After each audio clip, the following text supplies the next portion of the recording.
بسم اللہ الرحمن الرحیم۔ کل ہم نے ترکیب کی تھی تو کچھ اس میں سے الفاظ چھوڑے تھے، تو انشاءاللہ ان کی آج وضاحت کرتے ہیں اور مکمل ترکیب پڑھتے ہیں۔ تو سق اللہ ثراہ وجعل الجنۃ مثواہ، پہلے اس کو دیکھ لیتے ہیں پھر انشاءاللہ آگے چلتے ہیں۔ تو کل ہم نے ایک قاعدہ پڑھا تھا کہ اگر فعل ماضی شروع میں ہے تو اس کا فاعل ظاہر ہوگا، تو یہاں سقا فعل ماضی ہے تو اس کا فاعل یہاں پر ظاہر ہے۔ سقا فعل، اللہ اس میں جعل اس کا فاعل، تو یہ اس کا فاعل بنے گا۔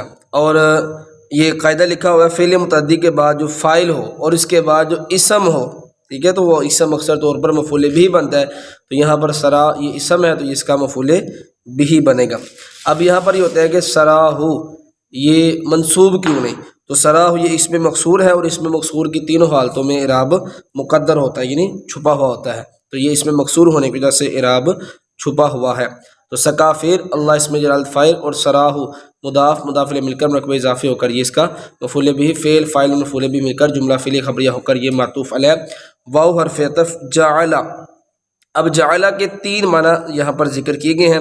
ایک معنی ہے پیدا کرنا، جب اس کا معنی پیدا کرنا ہوگا تو پھر یہ ایک مفعول کو چاہے گا، مفعول بھی کو چاہے گا۔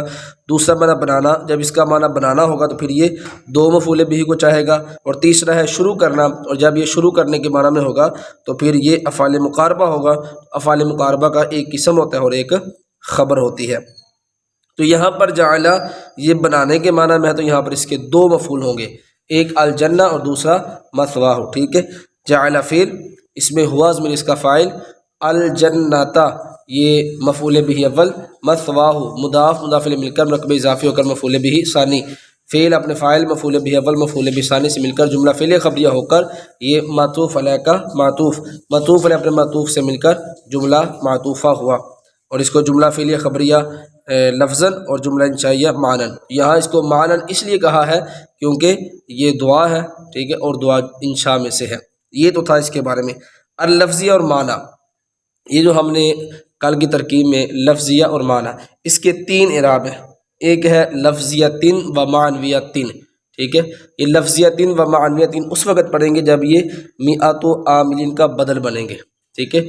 میعۃ عاملین یہ مبدل منہ ہو اور لفظیہ اور معنویہ یہ بدل، کیونکہ جو چیز پہلے اجمالاً ہو تو یہاں میعۃ عاملین اجمالاً ہے اور آگے تفصیل ہے۔ اجمالاً کے بعد جو چیز تفصیلاً ذکر کی جائے تو اس کی تین حالتیں ہیں، تین اس کی ترکیبیں ہوتی ہیں۔ پہلی ترکیب کہ جو اجمالاً ہے میعۃ عاملین، اس کو مبدل منہ بنا لیں، جو تفصیل ہے اس کو بدل بنا لیں، ٹھیک ہے۔ دوسری ترکیب یہ ہے کہ جو تفصیل ہے اس سے پہلے اعنی فعل نکال لیں، اگر اس سے پہلے اعنی فعل نکالیں گے تو یہ لفظیتاً و معنویتاً ہوگا۔ تیسری ترکیب یہ ہوگی کہ اس سے پہلے کوئی اسم نکالیں اور اس کو خبر بنا لیں۔ تو اب اس کی ترکیب سماعت فرما لیں کہ جب اس کو مبدل منہ اور بدل بنائیں گے تو لفظیتن یہ بنے گا معطوف علیہ و عرفیت معنویت معطوف، معطوف علیہ اپنے معطوف سے مل کر یہ بدل، ٹھیک ہے۔ اور جب اس کو اعنی کا مفعول بھی بنائیں گے تو پھر بھی لفظیت معطوف علیہ و عرفیت معنویت معطوف، معطوف علیہ اپنے معطوف سے مل کر یہ اعنی کا مفعول بھی۔ اور تیسری جب یہ مبتدا خبر بنائیں گے تو پھر اس سے پہلے جو بعدھا نکالیں گے تو لفظیہ یہ الگ اس کی خبر بنے گی، اور معنویہ سے پہلے الگ بعدھا نکالیں گے، ٹھیک ہے۔ لفظیہ سے پہلے الگ بعدھا نکالیں گے اور معنویہ سے پہلے الگ بعدھا نکالیں گے، ٹھیک ہے۔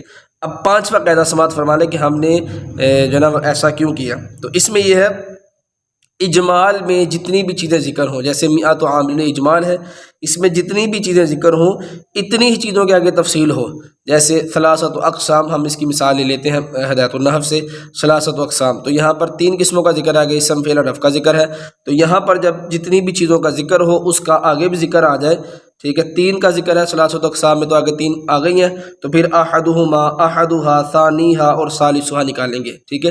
اسم سے پہلے احدھا، فعل سے پہلے ثانیھا اور حرف سے پہلے ثالثھا، ٹھیک ہے۔ اور اگر دو ہوں، جو اجمال ہے وہ دو ہے اور آگے دو کا ذکر بھی ہے تو پھر احدہما اور ثانیھما نکالیں گے، ٹھیک ہے۔ اور اگر پیچھے جتنی چیزیں ہیں جیسے میعۃ عاملین، ٹھیک ہے، زیادہ چیزیں اور آگے اتنے کا ذکر نہیں ہے، ٹھیک ہے، تو پھر بعدھا نکالیں گے۔ تو یہاں پر چونکہ میعۃ عاملین 100 ہے اور آگے دو کا ذکر ہے، اتنے کا ذکر نہیں، تو پھر یہاں پر بعدھا لفظیتن و بعدھا معنویتن، تو یہ اس کی ترکیب کے حوالے سے۔ پھر لفظیہ، اس کی ترکیب جب کریں گے تو تینوں ترکیبیں میں آپ کی بارگاہ میں پیش کر دیتا ہوں۔ پہلی ترکیب یہ ہوگی کہ میعۃ عامل مبدل منہ لفظیہ 3، یہ اسم منصوب ہی ازمن اس کا نائب الفاعل، اسم منصوب اپنے نائب الفاعل سے مل کر یہ بن جائے گا معطوف علیہ بحرف عطف معنویت، اسم منصوب ہی ازمن اس کا فاعل، اسم منصوب اپنے ہی ازمن نائب الفاعل سے مل کر یہ بن جائے گا شبہ جملہ اسم ہو کر معطوف علیہ اپنے معطوف سے مل کر بدل، یہ پہلی ترکیب۔ دوسری کیا ہوگی؟ اعنی، یہ فعل اعلی ضمیر فاعل، لفظیتاً یہ اسم منصوب اسم ہی ازمن اس کا نائب الفاعل، اسم منصوب اپنے نائب الفاعل سے مل کر شبہ جملہ اسم ہو کر معطوف علیہ بحرف عطف معنویہ، اسم منصوب ہی ازمن اس کا فاعل نائب الفاعل، اسم منصوب اپنے نائب الفاعل سے مل کر شبہ جملہ اسم ہو کر یہ ہو جائے گا معطوف علیہ اپنے معطوف سے مل کر یہ ہو جائے گا اعنی کا مفعول، ٹھیک ہے۔ تیسری بعدھا، مضاف مضاف الیہ مل کر مرکب اضافی ہو کر وہ ہو جائے گا مبتدا، لفظ اسم منصوب ہی ازمن اس کا نائب الفاعل، اسم منصوب پر نائب الفاعل سے مل کر یہ لفظیتن یہ ہو جائے گا اس کی خبر، ٹھیک ہے۔